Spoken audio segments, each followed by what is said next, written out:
The seagulls follow trawler. It's because they think sardines will be thrown into the sea. Thank you very much. Talking nonsense. So I thought, no, enough's enough. Why should I put up with that? Talking nonsense. So I thought, no, enough's enough. Why should I put up with that? Don't back down, double down. Don't back down, double down.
So it's Sunday morning, and we are back for the Sunday Blether.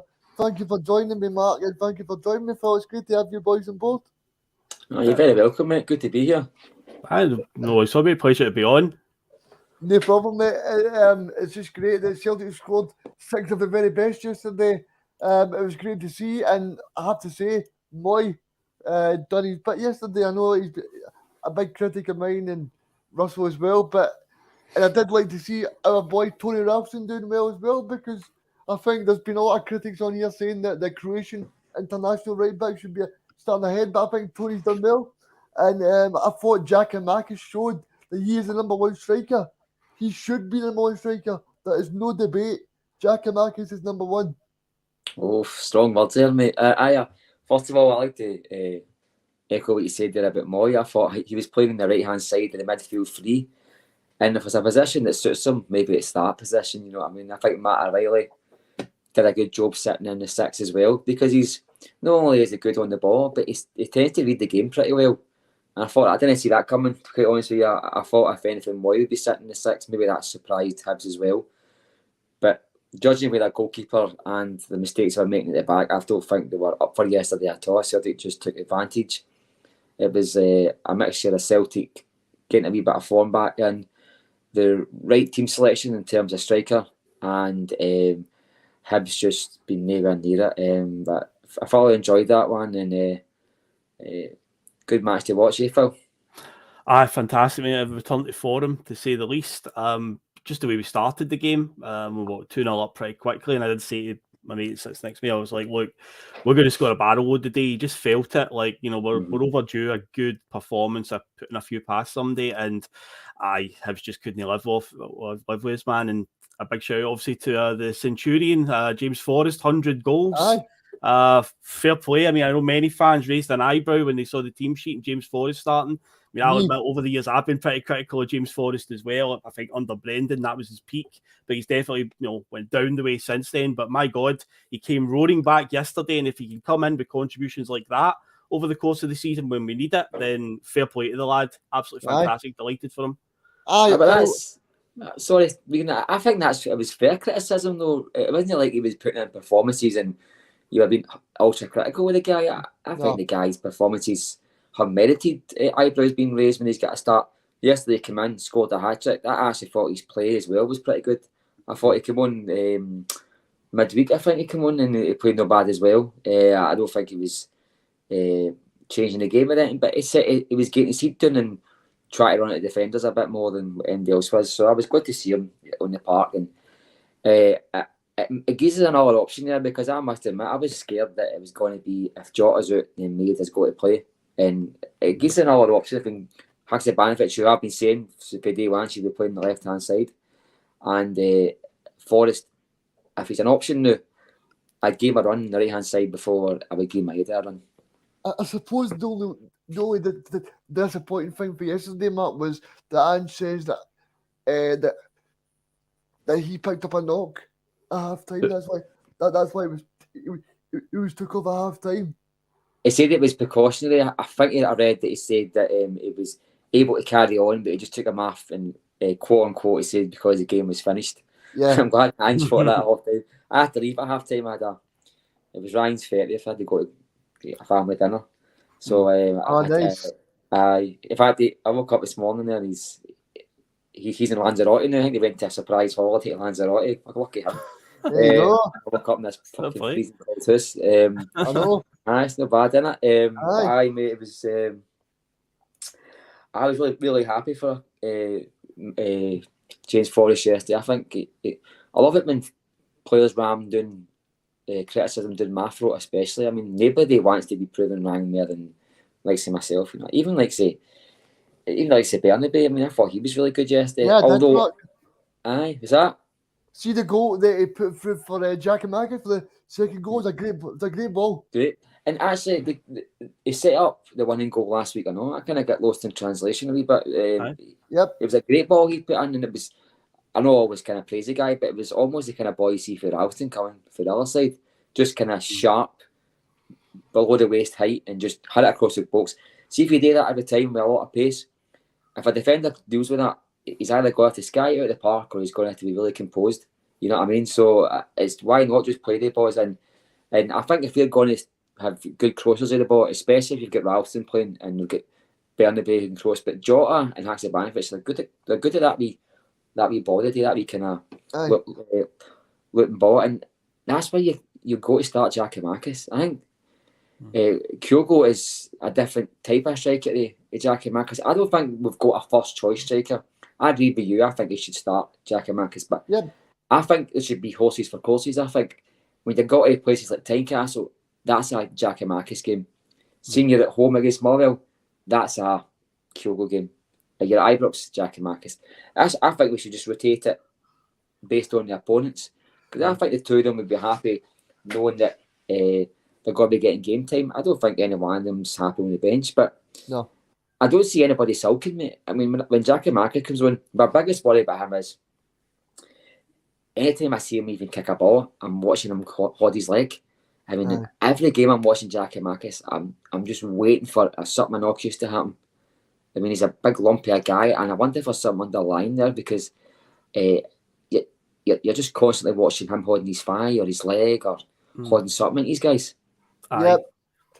I suppose the question I've got for you next, Mark, is a big game next week at Tynecastle. Do you start James Forrest over Jota or Abada? Because for me, of course, Jota's playing well, but you can't drop James Forrest for that game. Well, I totally agree with you, mate. James Forrest has come on to a wee bit of form there, and how much of that was down to sublime play and how much it was down to a couple of contributions for the defence and goalkeeper, I don't know. But Jota, I think he's got to play. I think he's a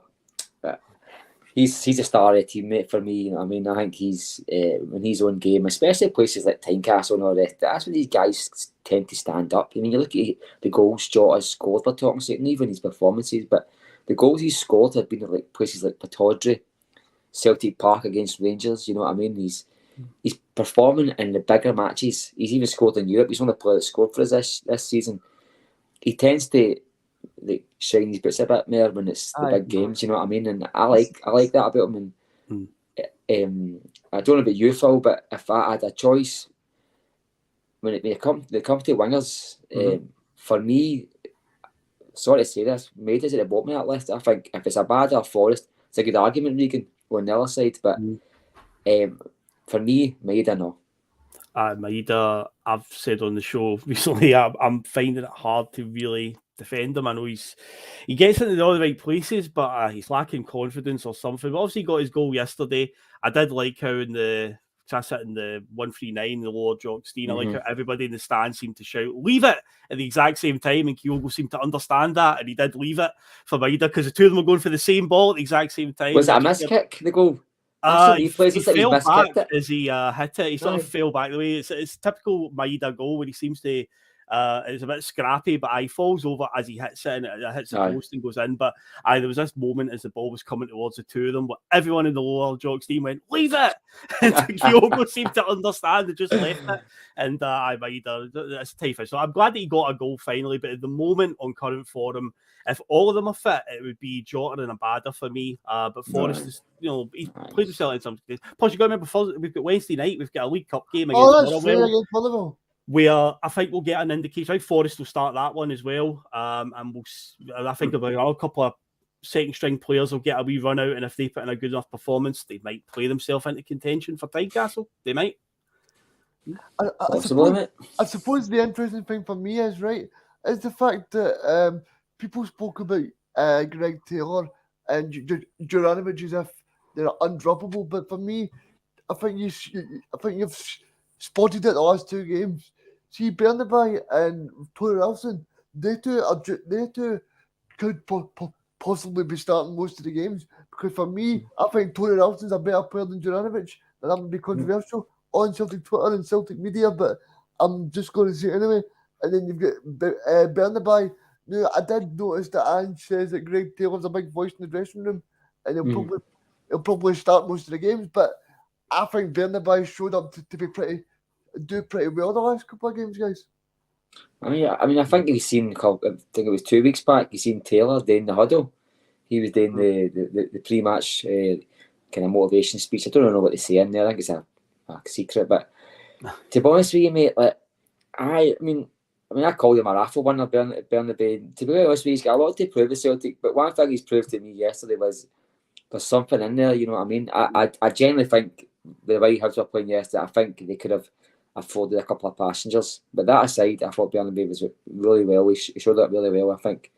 And I think the shirt's Taylor's, in my opinion. But on the other side, I've said this before about other players. I don't know what Anthony Ralston has to do to get a start. I don't think there's anything that humanly possible that guy can do to change people's opinion on him. I think he's rightfully being somebody who's kind of spoke about as derogatory as a worky and all the rest of it, to somebody who's kind of like lauded with like praise, but they're saying it kind of tongue in cheek. It's like almost when he does something well, it's like, oh, that was a good performance for Ralston. You know, as if he's there's a caveat to the fact that the guy's playing well for Celtic, and it's like almost like he does a barometer to say he's playing well for Ralston. The guy's a class act. I mean, if we had somebody who was as good as Ralston in every position, I think we'd have a good team. You know what I mean? I really do. I mean,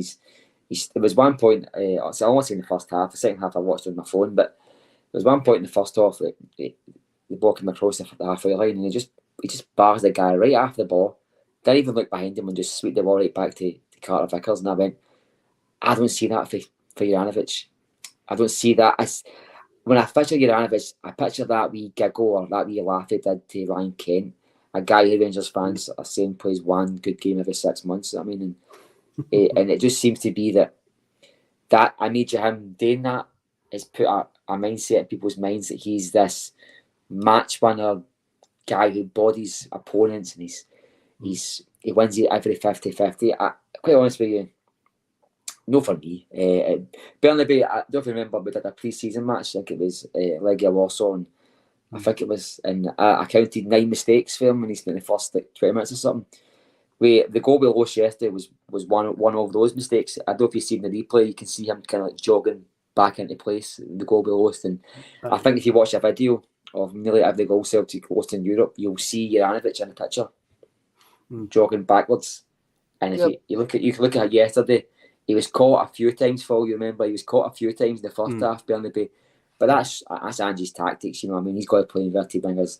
We've got Carter Vickers and Jens to cover these guys, but his positional play, like Juranovic, just needs a bit of attention from my liking. I think the better teams, even in Scotland, will take advantage of us. And I don't know what you guys think about that. So obviously, I've not been on for until last Sunday, right? But I just want to say to you guys, see in terms of Mark saying the better teams in Scotland, right? Obviously, you've got Robbie Nelson's side who are sitting third in the table, but they just could beat 5-1 in Europe. So and then you've got Lee Johnson's side that came to Celtic Park yesterday. They got beat 6-1. So I said this to Mark the other week. I think the standard is dropping and dropping and dropping. I mean, there was a point yesterday where I'm kind of thinking this game is finished. You know, it's absolutely finished. It was like, of course, it was good to watch, but I mean, see if you look at the overall standing and we say the coefficient's doing great now, I think it's still important that Celtic go out there and they beat Shakhtar in the next game because I don't think that the Rangers, Hearts, Hibs are any good form this year. I don't think they've got very good squads because I mean, look at that. For instance, look at the game yesterday. I mean, this team I might be playing yesterday are sitting third top of the league. Celtic go and beat them 6-1.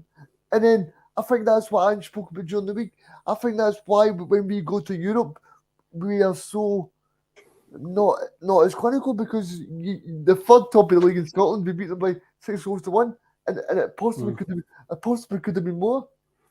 I think Russell's been talking about that a lot recently with the standard of this league. I don't think it's been. It must have been the other night we were doing on the first night forum. We had a second talk about the European form of just Scottish teams in general, and I completely forgot about Motherwell getting beat by Sligo Rovers. That one completely slipped my mind. And the standard this season, the Scottish teams in Europe has taken me by surprise. So the league standard overall at the moment has dropped quite a bit. Say Hibs yesterday, they were, you expect Hibs to come and give you a bit of a game, but since they appointed Johnson as their manager, I was like, I don't think he's up to much at all. And yesterday when I saw it, I was like, nah. See, I heard his comments at full time, Phil. I did see it. I was quite embarrassed, mate. If I was a Celtic manager, I'd be raising speaking like he was saying basically that my players would go and chat with Dole and speak to these Japanese boys and ask them what their diet is, what time they have their breakfast at. Oh, shite. It's kind of deflecting to the fact that his team are wide open. Even when it went to 3-0, I genuinely thought to myself, they're not closing the shop up. What's going on here? I thought to myself, right, we're going to be just seeing a 6 and a 3 in front of that, you know what I mean? But we didn't. And I thought, he's asking for a scalping here. I think Celtic were in, for what I seen, were in second gear yesterday. I think if that was a full flow in Celtic, it could be another Dundee United job. Could have been. And it could have been, and I know folk are not that impressed with that Lee Johnson, and that's probably the first time I've heard him speak, really. And I was taken aback with just how, I mean, his Jacob was enough. I thought it was John Watson that was fucking stoned there for a start. I mean, did you notice his body language though? He was kind of like sat back in the chair, and he had his hands in his pockets while he was sat down, and he's like, it was like a house party. It was somebody at a house party telling you how the game went. You know what I mean? It wasn't like a manager speaking. No, I think if it was in England, he'd have been ripped to shreds. But I've not seen anybody comment on the press or in fans. It was if he just went to Celtic Park and went, I'm going to just put my best jacket, my best shirt and tie, and just turn up. He's done up. He's definitely on his best aftershave. It just caught my attention earlier on, but I just put my head up there. I've noticed Motherwell have narrowed the pitch. Hope it's not a precursor for what's happening on Wednesday night, because you know how much we rely on their width, and I don't know if it's a tactic they've used today and for Wednesday. Mark, are you watching the game? It's on Sky behind me, mate. It's on behind me, mate. Well, in front of me. Still nothing each? No, in each, mate. But listen, I've got to give you something to think about. This is the referee's very last chance to be blatantly obvious that they're cheating. So just bear that in mind that there's the last game. This is that there's always apparently a red card for Rangers, you know, and this is the last chance you take. I thought the referee performance yesterday was man. I hate this attitude that we can. It sounds better to speak about it when you win because it's no sour grapes. I think if you see something, you should be able to speak about it. I think the referees have been bad for years, but they've been really bad this season. I mean, look at it. Steve McLean yesterday. There was an instant. I Celtic player get booked. I think it was Matt O'Reilly.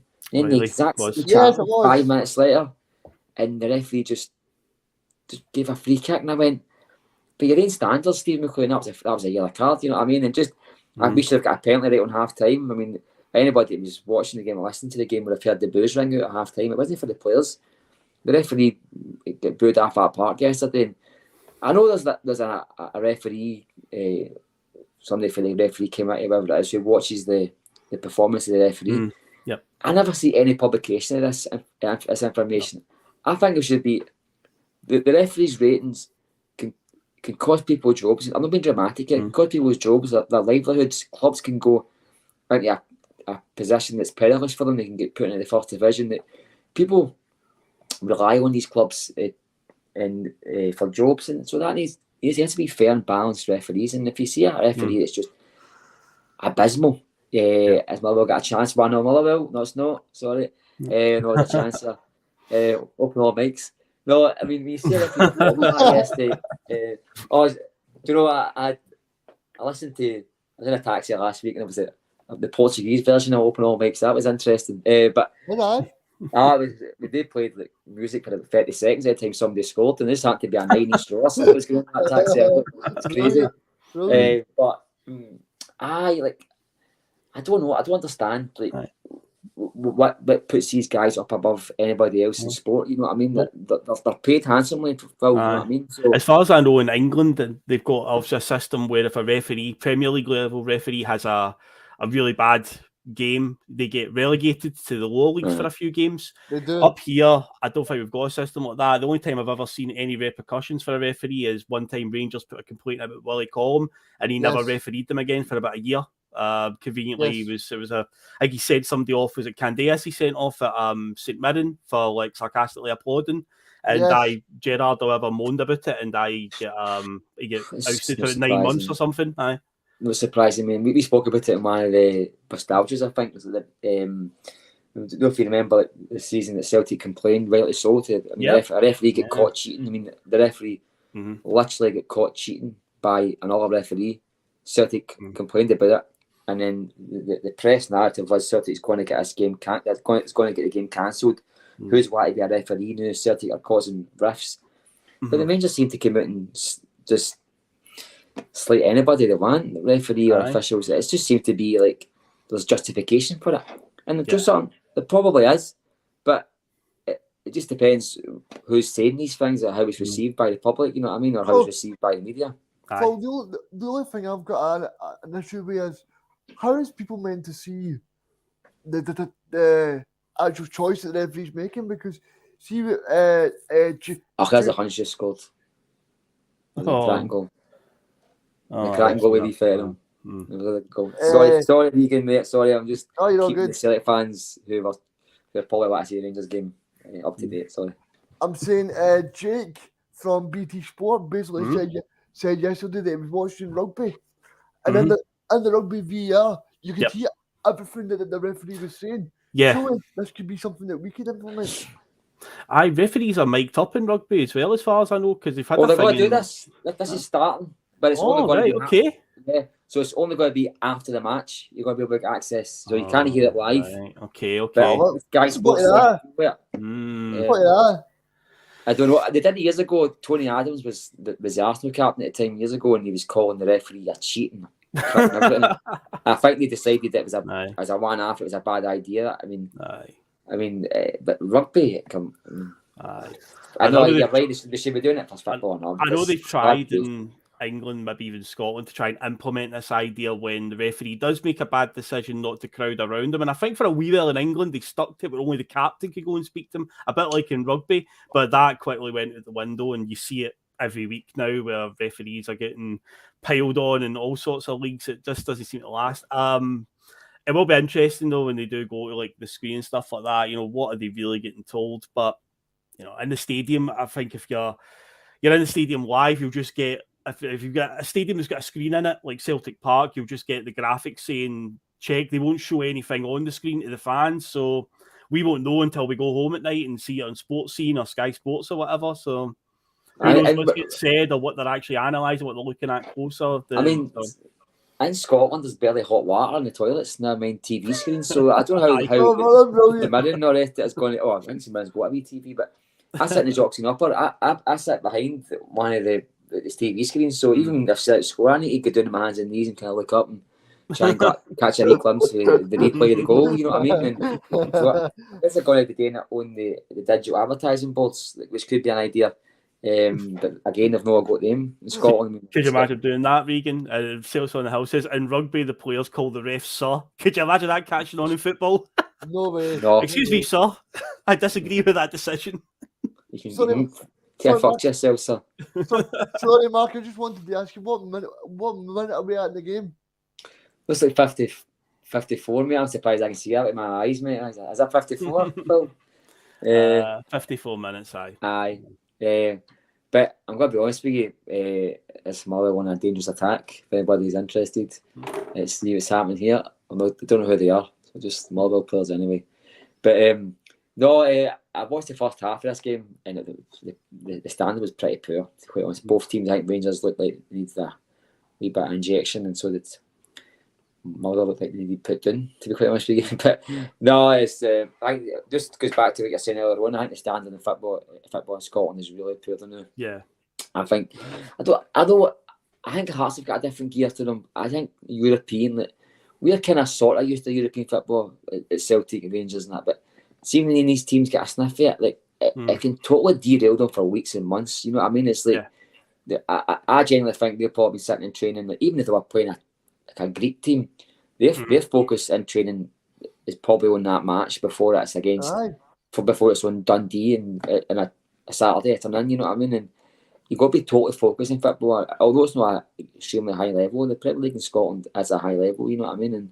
And so I think there's a lot of maybe Hearts players especially that have maybe seen this as like their Billy Big Boss moment, and they might come out there and prove themselves. But see the coefficient, I still think Celtic have got a win in them. I think Celtic can still beat Shakhtar. I don't think it'll be easy. But this is we tend to, when we get popped out of a tournament, we tend to have one final performance in us, and we managed to get a win like Betis last year. Betis last year. Aye, and we did it under Lennon and all. We managed to, I think, when we get put out the Europa, I think we managed to get a win. Under Strachan, we had a shocker in his final season, the one with Aalborg, Man United, but we beat Villarreal in the last game. It was like it was a dead rubber game for us, but aye. And I wouldn't form my arse if Ajax get beat off Rangers at Ibrox, because I mean, for what I've heard, like, I mean, Ajax have been performing really poorly. My brother-in-law was telling me last night they're slating that Bassey and saying he's one of the worst players I've ever bought. You know what I mean? I think he was bought on the back of 4 or 5 European performances rather than. I think if you watched him in a whole, you'd maybe see he's got a lot of development, but I think he's picked Ajax. It's probably the best place to go and learn your trade. I think you need to come through their academy to get that opportunity. But no, I mean, fuck him. But next point, mate. Sorry. Next point I just wanted to go on, Mark, was you wanted to talk about the fact of leaving the stadium early. I've seen it on Twitter, mate. It's blew up like a fucking a rocket. It's came for rockets. I'm talking about there's folk visibly upset at the fact that folk that are maybe having to leave after the 75th minute. Look, there's traffic at Celtic Park is terrible. See anybody that's parked their car at Celtic Park, they're there for an hour trying to get out. I mean, these arguments, I mean, see most of the folk that are complaining about this, I mean, it's these vloggers and YouTubers and all the rest of it, and I've seen a lot of traction on Twitter talking about how Celtic you get like you play for 90 minutes, you expect it after players, so why use time for 75? There's 110 reasons, but I'll go down to the very the main reason, but Reegan, is that's up to you, me, Phil. I'm going to be careful how I say this. I say this in the chat later on because I don't want to upset anybody, right? But I'm going to be careful how I say this.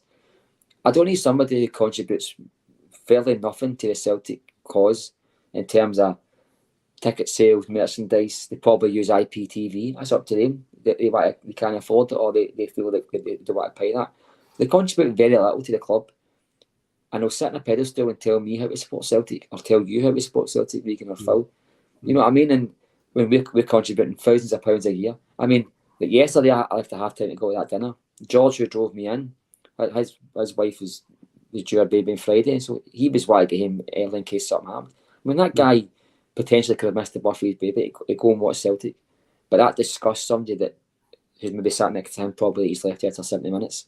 That's disgusted them enough that they probably took to Twitter or somebody else, and somebody who's maybe working at 5:30 and who's maybe darted home as fast as possible. Gave up their probably only afternoon off of the week to go and watch Celtic in the pissing rain and the snow and the sleet. Spending money, like probably not been able to afford, I don't know, maybe a holiday that year because the season tickets cost a bit extra. The Champions League, £330 for that. With a couple of home ties in the Scottish Cup. That all adds up, mate. I mean, and you got folk that are fairly a lot younger than me. No, that's a bad thing, but telling me that telling people like me that there's an edge for Celtic Park being lost in recent years. I mean, I'll tell you when the Celtic Park edge was lost, right? I don't care who this upsets. That's something I don't give a fuck about. See years ago in the 90s, when you went to Celtic Park, the full stadium sang, right? See now if 10 guys stand up in the north stand or the jockey in low and start singing a song, there'll be folk looking at them like, which end user? That's not for you. That's for the standing sections and the boys to be doing. You know what I mean? And see Celtic Park in the 90s and early 2000s, that full stadium sang. It was spontaneous. Yeah. Now it's like, oh, we're here to watch a show. There's guys here there with big banners and flags. Now I love the atmosphere they bring to Celtic Park, but for me that's a bigger problem than you Reegan leaving it after 75 minutes because you need to get your chair into a bus. You can't be through 15,000 fans going in one direction. You need to get it. Like Phil's dad has to leave early for his own reasons, and you shouldn't have to even explain that. But this morning when I woke up and I seen all the things on Twitter about fucking, what was the one I read? The players play for 90 minutes, so why you don't stay for 90? Like, well, see when you're 5-1 up with so many minutes to go. As far as I'm concerned, it's not like being at a cinema where you have to wait for the climax of the movie. That's a repeat. You've already seen the ending. We're going to win that game. Unless you're going to miss another goal or a red card or something, you're not going to miss much. I mean, I've had to leave games not an each because years ago I went to football just on my split shift. You know what I mean? I had to dart back. I couldn't be fucking about. If the person who was giving me a run to the game was leaving after an hour, I had to go. You know what I mean? And it's simple as that, you know. And folk having the audacity and the fucking redneck to sit and tell folk how to behave at a football match. I tell you, it's a bigger insult to the Celtic players. Folk go in there, right? And when they're playing well, when they're playing badly, the bigger insult to the Celtic players and the Celtic fans is sitting there happy clapping and pretending everything's all right. That's an insult to the fans. Yes. And also the fact that you've got so many managers and players coming out and going, Celtic Park's amazing. Celtic, and I don't know what you agree with this Phil and Marc, but I'm sick of the back teeth. Everybody's feeling it's a great venue, it's fantastic. Who cares? Celtic keep getting beat at Celtic Park, so what's the point? No. It's like the tourist element we've talked about. It's definitely creeping in on the European nights, the famous Celtic Park atmosphere. People want to come on, experience, get the selfies out, selfie stick, and the vloggers, get a picture and a video. Vloggers. And that's another thing, Phil. See something on your phone, video and all this atmosphere and all the rest of it. That takes away the noise. I mean, I sent you a video this morning, Reegan. It was a Rangers fan, don't get me wrong.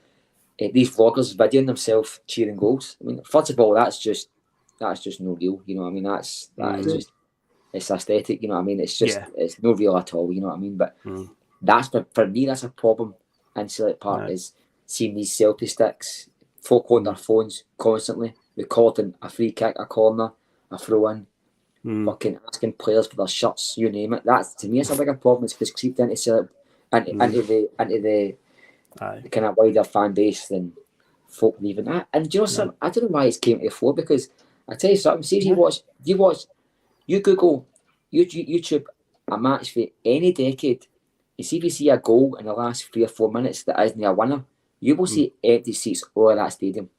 This isn't a new thing.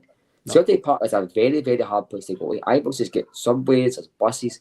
Celtic Park is, for the very last night, there's no possible way for me to get to this match other than a supporters bus, because I'd be taking one bus,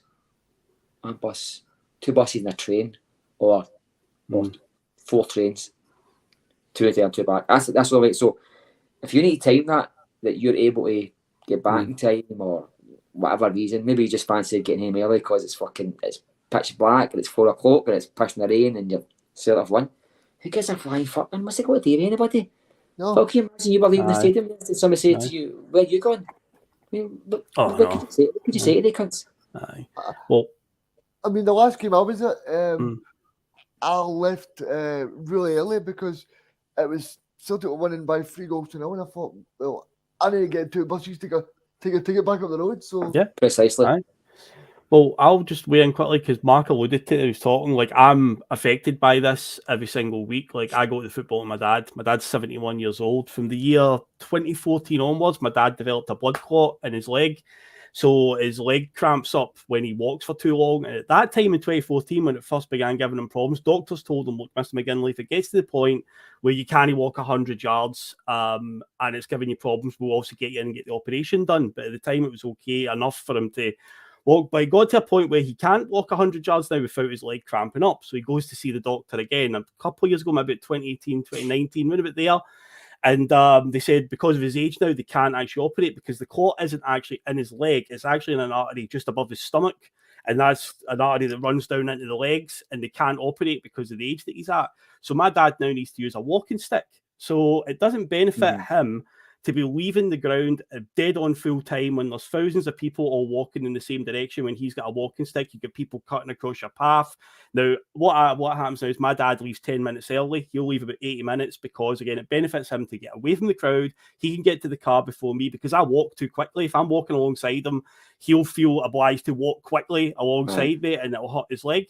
So I'll stay to the end to give him a head start and he walks in. And it's like, there's a lot of people with disability problems, traffic, whatever. There's guys who travel over for Ireland. They get the ferry at stupid o'clock in the morning and there's only maybe one ferry going back, whatever. The one way for them to get a bus to get them there. So they've got to leave early. There's all different circumstances. I find it crazy that people have actually picked up on this just out of nowhere, it seems, in the last 24 hours. And it's like, is that what it's come to now? Is that what we're complaining about? It's like, come on. I mean, there you go. Probably, I mean, your dad's put himself in probably through pain every evening after a Celtic match. Probably struggles because of that walk to the car park to I don't know where you sit exactly, but it's still not good enough for some folk. I mean, why? I don't. You did well explaining why your dad has to leave, but I mean, why would you have to fucking even explain? You know what I mean? I mean, do you know what? As somebody saying, it's the folk are leaving to go and get a pint. Why can you not wait another half hour for a pint? Well, why should they wait for half an hour for a pint? Let's just give a example here. Not that I need to, but what if somebody who's only got 1 day off a week, they're working early tomorrow morning and they're thinking, it's sort of 5-1 up, I'm going to squeeze in 2 extra pints here before I need to get home for my dinner. Aye. What's the fuck is that going to do with anybody? You know what I mean? Do you want to be a bigger travesty? Is if they went to the stadium and went, do you know what? I'm not going in and I'm just going to leave this ticket sitting spare. No, they've got up, they went to the game, they've supported the team, we've won the match and they've left. See if we don't go together and leave your ticket spare. I think that's a bigger travesty for the players, or a bigger insult to the people who are dying to go. I see somebody folk saying, I'd date him to be able to go to the match. And I'm like, well, except Piper, man. You know what I mean? So folk say, I'm dying, I would date to have a 6-pack. Well, except diet and exercise. You know what I mean? It's the same argument. I mean, if you're that desperate to go to football, log in like everybody else does. Every home match there's tickets. Failing that, go up to the stadium, I see tickets. Even in derby matches, I see tickets for sale. You know what I mean? So there's always a way of getting tickets. I mean, it's very rarely it's 2-0 with Scallywags now. It's very rarely there's no a ticket going spare. So the folk who are saying they would do it to have a chance to leave early and are desperate to go, just go to the stadium and you get a ticket. My Brown Warrior makes a great point, right? Celtic Football Club do not care if you go to the game or no. Celtic Football Club, all they care about is they get the 56,000 season tickets. They do not care. They do not care if the stadium is half empty or there's only 2 folk in it. They could not care. As long as they get that money, reputation every single year, they do not care who is there. Exactly, mate. They don't care, and it's not even like the days when we really went bust and was folk turning up waiting outside, because there was a break-even figure, and the Celtic fans worked out the exact attendance that would have to be for Celtic to break even, and it mattered then because they're turning up outside, and 3, 4, 5,000 were just standing outside, and it mattered then because they were looking outside and just watching money disappear. See now, see whether, like, for instance, a lot of times, like League Cup matches, Scottish Cup matches, I'll just buy them automatically. See if it's a Wednesday night and it's pissing the rain, I'll maybe phone my brothers and see who wants a ticket. See if none of them want them, I don't go. Nobody goes. But I've paid my 30 quid. And you're right. See whether that turnstile clicks and I go or no. They're not interested. Because I said before, I don't think they're even all that bothered how many fucking pies they sell. They don't care how much they're ripping us after. Like, I mean, there was a guy yesterday next to me. He bought 2 pies, 2 juices. I went, fuck's sake, man, did you get a loan for that? I was like, I mean, he's like, fuck, I know. It's like, they don't care. I mean, they're delighted if you buy it. I mean, even the programmes, I don't think they even give a fuck if you buy them either, mate. They don't give a fuck, mate. Celtic played Motherwell. I'll give you an example just before we stop this topic. But Celtic played Motherwell last week at home, and it was raining really heavy. And if I go there in my chair, my chair's going to get soaking wet. Yeah. And my chair's electric, so I can't take the chances to go when it's peeing rain like that. Aye. So, you'd fucking blow up. You'd be like that. And so I think it's only blown up once when I was at the Celtic Rangers game when they drew nothing each. And I blew up bad day, I know, to be honest with you.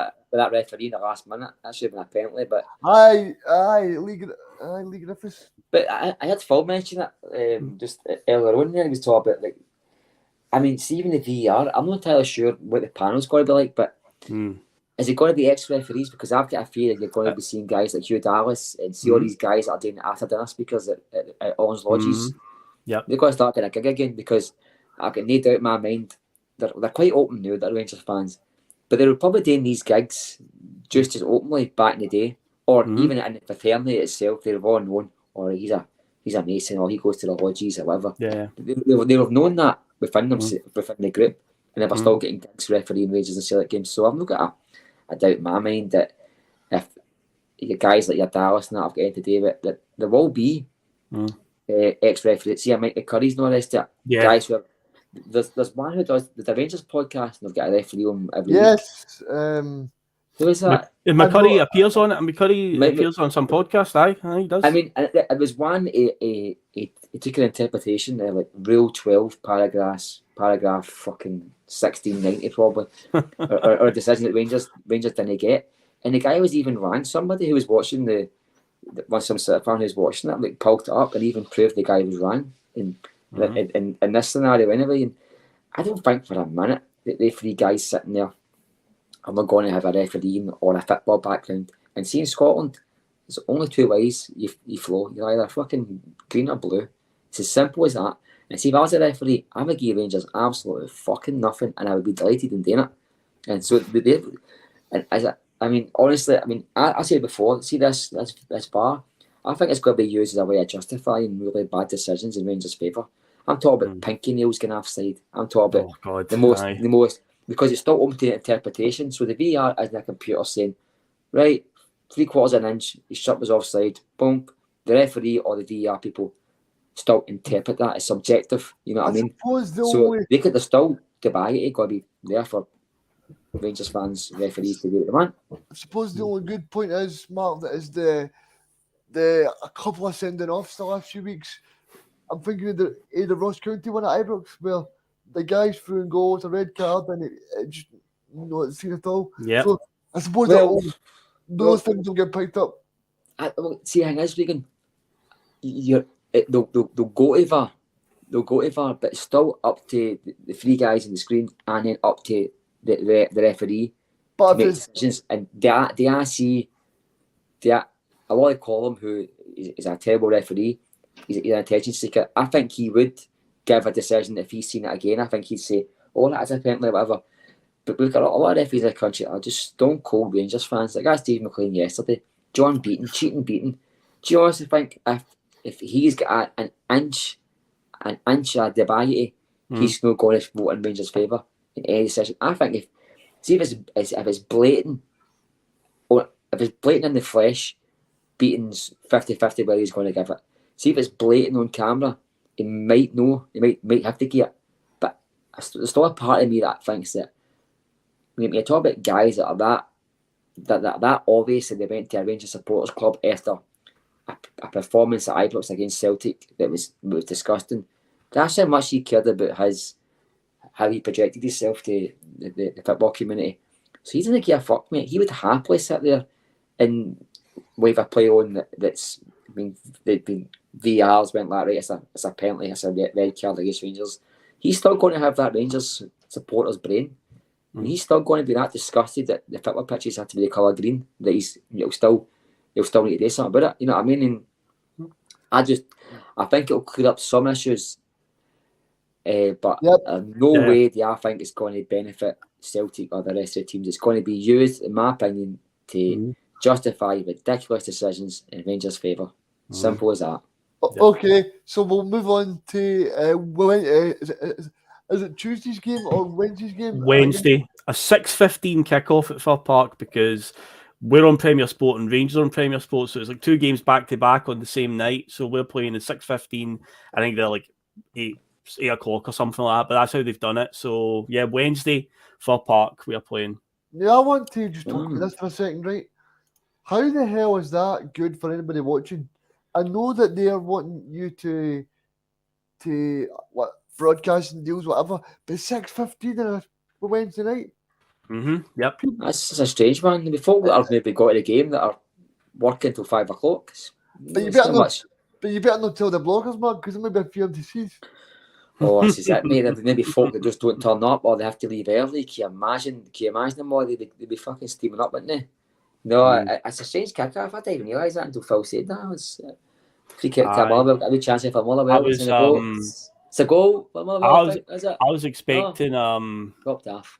I was expecting they would change this to like a Thursday night or something. They do like a live game on a Tuesday, Wednesday, Thursday. But no, both Celtic and Rangers games are live on Wednesday night, and we are the earlier kickoff 6:15. The goal stood.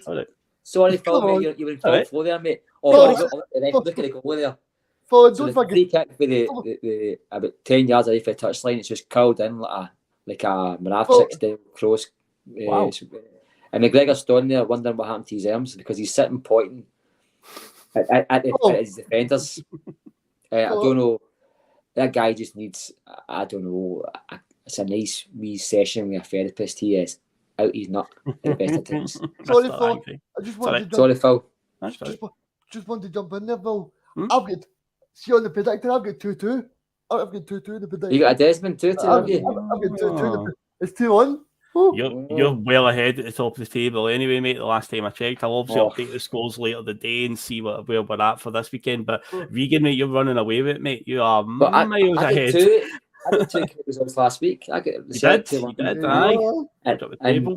I've got another predictor with my brothers, and I think I'm top of the group. So I must be doing something different in your predictor, and my predictor's different. I'm doing pretty well on that one. It's bonkers, mate. How long have we got to go, Mark? Looks like roughly about 13 minutes. Oh, good. And if it's 2-1, so you've got Rangers injury time, so it'll be 1 minute or 2 minutes. You know what I mean? Depends. If they're chasing a goal, it will be 119 minutes. But if they're defending a goal, it's okay. You know what it's like. I mean, that's another thing I know. I was at a game a few weeks ago. I think longer than that now. When we were chasing a goal, where Celtic were holding out. I think it might have been more holding out, and it was like fucking. It was like 5 minutes. It might have been Hearts. And I was like, where the fuck did that come from? Yeah. And I was like, did they decide how much injury time is by how close the game is? Because I've seen games where there's been a guy doing for 5 minutes, but it's 5-0, and the referee's like, oh, let's get out of here. It's 1 minute. You know what I'm talking about? I feel like there was no Motherwell the other week. It was like as if they were trying to kind of like, I don't know, like, surely that shouldn't matter. Like how long it's been played shouldn't matter. I don't think. But when we won, 9-0 at Dundee, it was like a minute stoppage time at the end, Yeah. even though the game had been stopped 9 times for goals and substitutions and Sorry, stuff Mark. like that. And Joe Hart's injury. Joe Hart's Injury, yeah, that's right, yeah. Aye. Sorry, That's fun Mark. enough. Mark's taking away my attention. He keeps looking at the telly. I'm thinking Motherwell going to score here. There was a corner kick to Motherwell, so Motherwell players just crossing in to see what happens here. It's McGregor's in goal, so he might look at the referee no matter what happens. It's like a bad ball in the back post. It's for a throw into Rangers. Yeah. Oh, God.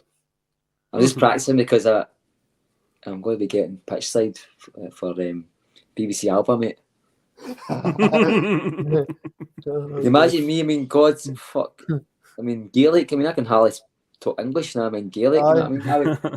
The guy does that. He goes blah, blah, blah, and then just breaks into English straight away, seamlessly. It's brilliant how he does that. It's just phenomenal work these guys do. But, sorry. Anything else? I'm going to talk Motherwell Celtic League Cup game coming up, Reegan.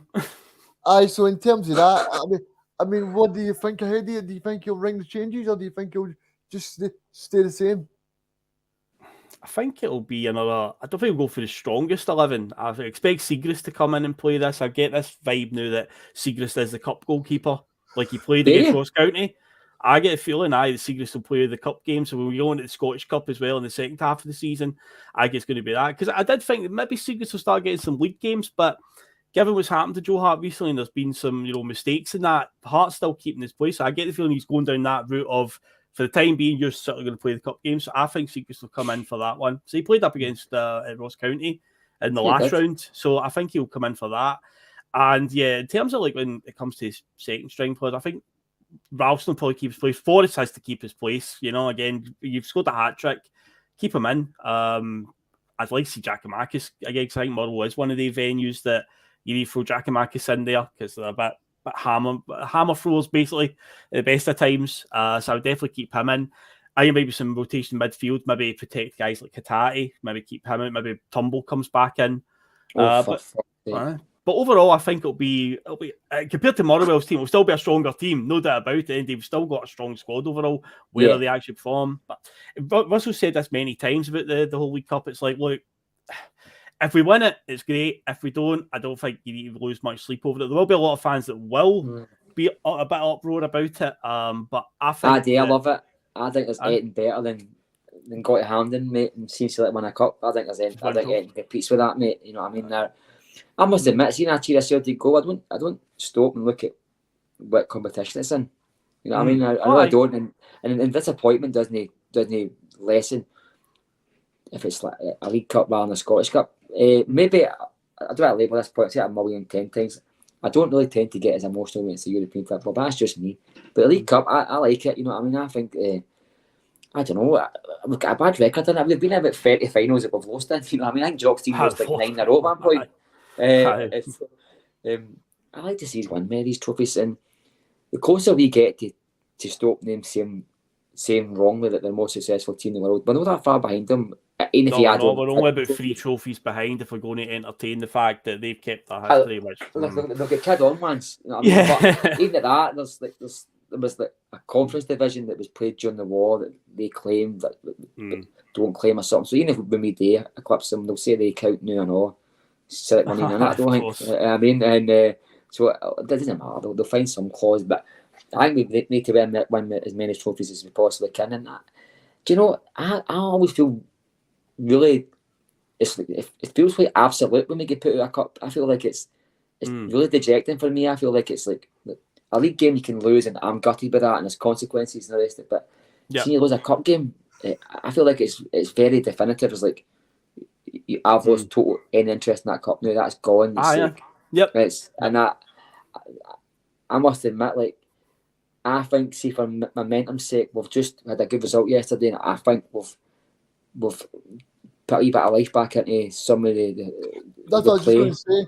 That's no upset at Reegan, eh? No, I think we've totally played right into form in the right time. I think if you look at the cup draw, I think Rangers will get through. I think Derek McInnes will beat Dundee United. So that'll be Rangers and Kilmarnock and probably Aberdeen Celtic. So we're going to need to be on our best form for these four teams. Who are they playing? Who's Rangers? I think they've got an easy one at home. That's a certainty. Rangers are playing Dundee at home, and Aberdeen. Yeah. And Aberdeen are playing Partick Thistle, so you expect Aberdeen to win that. So it's either going to be Aberdeen or Rangers or Derek McKinney's Kilmarnock. Yeah. Aye. The benefit to the League Cup this year is because of the rescheduling again, because the League Cup finals moved all over the place in the last decade. There used to be, when I was young, it was like played before Christmas. Then in the 2000s, they tried to copy the English model, and it was always played around about mid-March, around about St. Patrick's Day.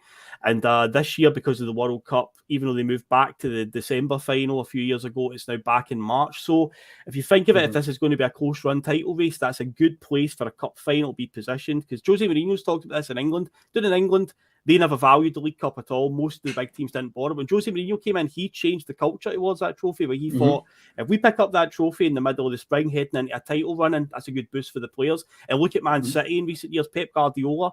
Man City won that trophy so much. Look at the amount of times they go on and win the title. I think it was six times in a row they won it, Man City. It's a mentality that the players love winning. It's a mentality, you know what I mean? And I think if you get a trophy, when you're chasing the big prize and you've just won a trophy, I mean, the confidence that gives your fans, it puts doubts in the opposing teams, opposing teams, that their fans start to think these teams full this club's full of winners, etc. But no, I love. Do you know some of the really good performances that I've seen in cup finals? I've been against. I've been in League Cup games. You know what I mean? I quite enjoyed that rainy night when we beat Aberdeen 1-0. When that was a Ryan Christie.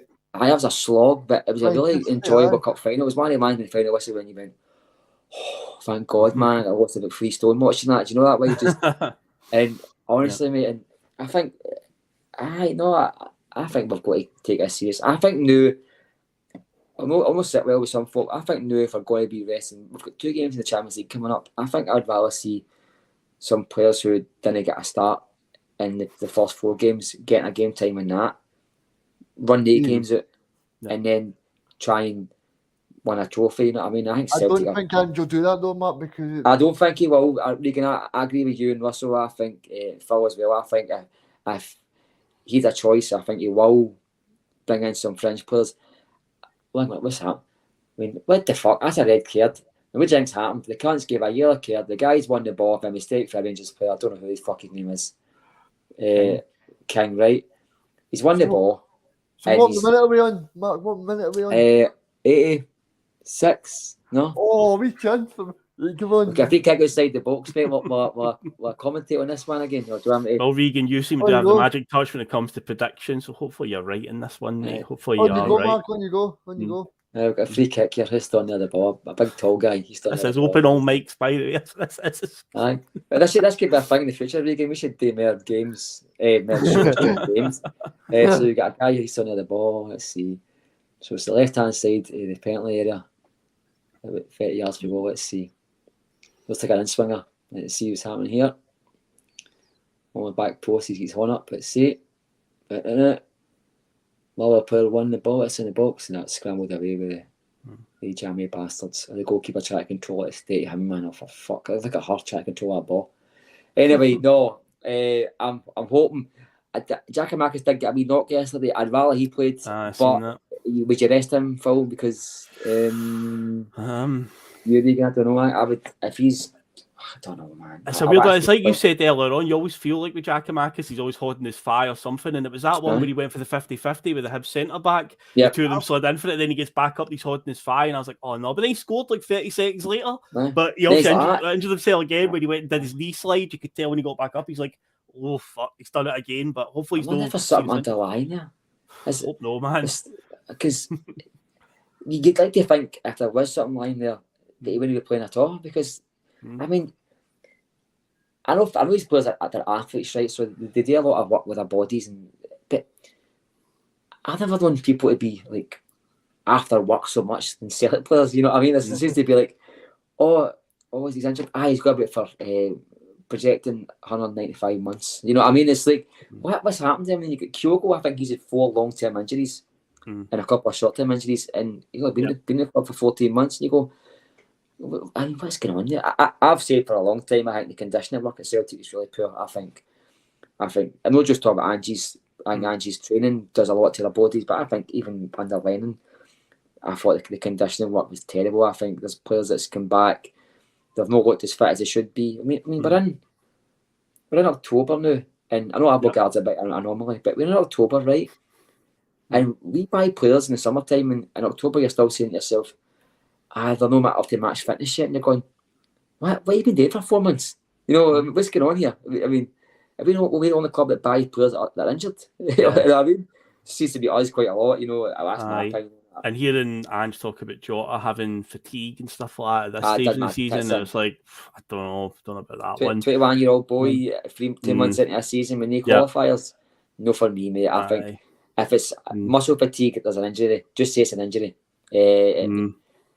Come on, I had somebody saying it's because of the exertions they're putting through, like high intense, really intensive matches. And to be honest with you, mate, if you're a boxer training for a fight, I mean that's intensive. I mean playing 60 minutes and getting subbed off against Kilmarnock when you've been training all week for that 60 minutes, I'd probably say a football match in terms of the physical pressure you put on your body, that work's done Monday to Friday. I think the 90 minutes of football should be a cakewalk for you. You know what I mean? I think that should be like, say, the day shift is only an hour and a half long. I'm not going to be on that treadmill for 3 years after training and the rain outside, jogging on the fucking sand or the rest of it. That's all done Monday to Friday. You know what I mean? I feel like the easy part should be on your body. The easy part should be on a match day. Because there's always stop, start, whistles going for 2 minutes, stop, start, and balls out of play. There's subs, there's 15-minute breaks, there's eating Jaffa cakes every 5 minutes. You know what I mean? I don't understand it. But with the animal, there must be a reason for that. You know what I mean? But So, Mark and Phil, what's your predictions for Wednesday night then? Just before we go. I'll say 2-0 to Celtic. I think we'll get through there. I'll go 3-0. 3-0. I'll echo Phil. I think 2-0. I think anyone will do me. You know what I mean? Cause especially if you're looking at that. If you're looking at that, that draw probably made after the match and 1-1 the hat, and they're still in it. Fucking gutsy. You know what I mean? So I think 2-0 Celtic will do me. There's 2 minutes left to injury time. We can do what style in case they get a goal. Yeah, we'll stay on.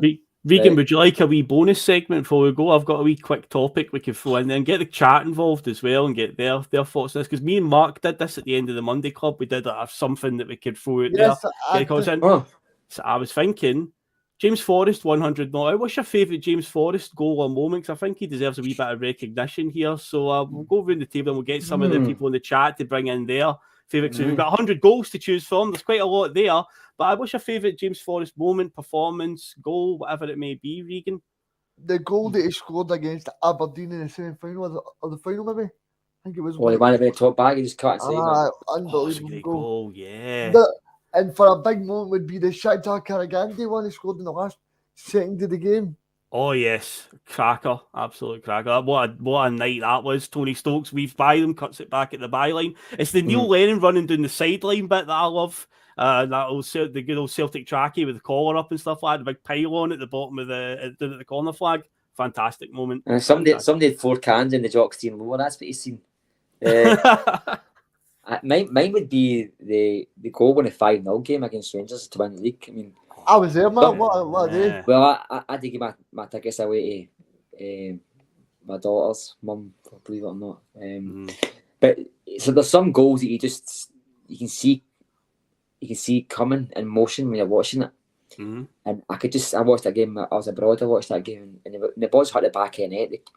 The place just exploded. It was just watching on camera. It just looked amazing. I think I was going to say that one you said against Aberdeen at Hampden. That's a beautiful goal. That was probably his best goal, I think. But that goal was just beautiful. He went by 2 or 3 Rangers players and just gave them no chance.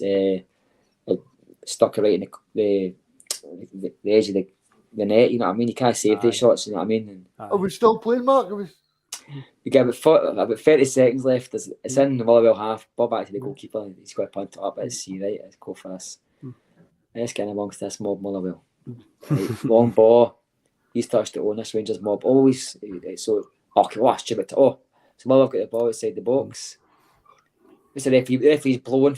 So the Motherwell player won the ball about 20 yards to go, and the referee blows for a Rangers player going down at the halfway line. No. A guy called King. He's been doing like a fucking ton of bricks for no reason. He's actually fouled himself if he's done it there. He's been doing it like he's holding his head. Is that Motherwell free kick? No, it was well. I think Motherwell had the ball, so I don't know whether it goes to Rangers for a drop ball or Motherwell for a drop ball, but it depends what's happening there. No way he's gave that. No way he's gave fucking Motherwell Rangers a free kick here because it was played on. Could be a drop ball, but I think the rules on this is changed. I think it goes to the team who had the ball rather than netting. So Motherwell have closed it in. Oh, for fuck, stupid idiot. What a stupid dickhead of a ball that was. Right out of play. Aaron McGregor's there, like, shaking his head. Fucking pricky. What a fucking waste that was. I suppose when you're talking about James Forrest moments, the other one that springs to mind is when he scored like 3 goals in the first half against St Johnstone. That one coming to mind, it was either 3 or 4 goals, but he was unplayable that day. We beat them 6-0 or something in the end, didn't we? And there's like one he just picks up in the halfway line and just runs, and he does that wee outside of the foot finish that he does. Oh, beautiful. Do you remember a few years on the bounce as well, where he just made the League Cup final like his own? Like he scored in the 2015 final against Dundee United, then scored in the one against Aberdeen, the 3-0, and then against Motherwell the next year. It's like every time a League Cup final rolled around, James Forrest seemed to pop up and score. He just made it his own. He's got a habit of scoring in big matches. I mean, but we were terrible against St Johnstone last year. And in the semi-final, I think he scored the one on that match. He did score that one, yeah. Not that I can remember. I was mad with it. I think I was trying to sneak in the hospitality lounge and everything. What game was that, Mark? It's the Johnstone semi-final in the League Cup. Aye.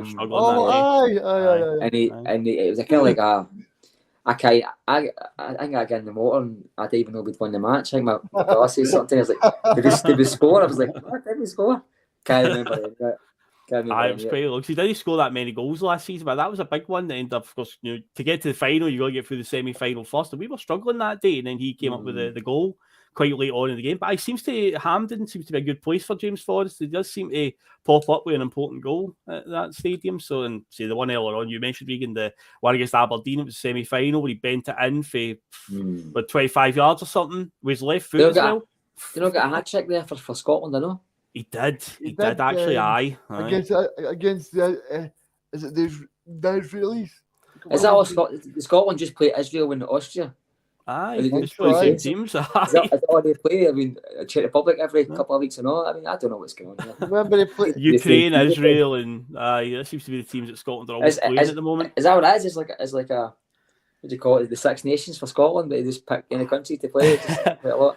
Oh, it's this UEFA Nations League thing, mate. The way the seeding works, you're getting paired up against a lot of the same teams every couple of years when it rolls around, and it's like, I can't believe did get promoted to. I can't believe they get promoted to the A League, and then in pot 2 they get Spain and Norway, so they've got Haaland and oh no, Haaland. I know. Oh no.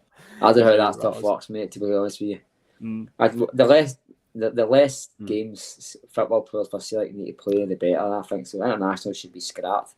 They should make it an amateur sport for the internationals. Any more than 50 games for your club, you can't play. That's the way I see it. I did see World Cup's a scouting mission.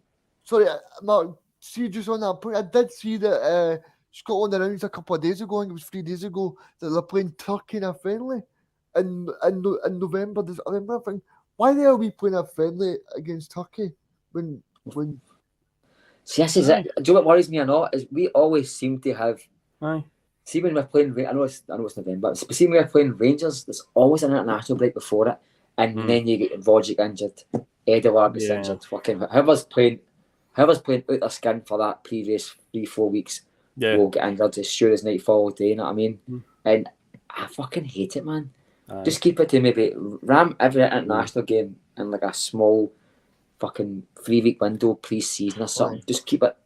See, we pay their wages, and there's a rule that you can't withdraw for the squad through injury or whatever. You have to miss your next match.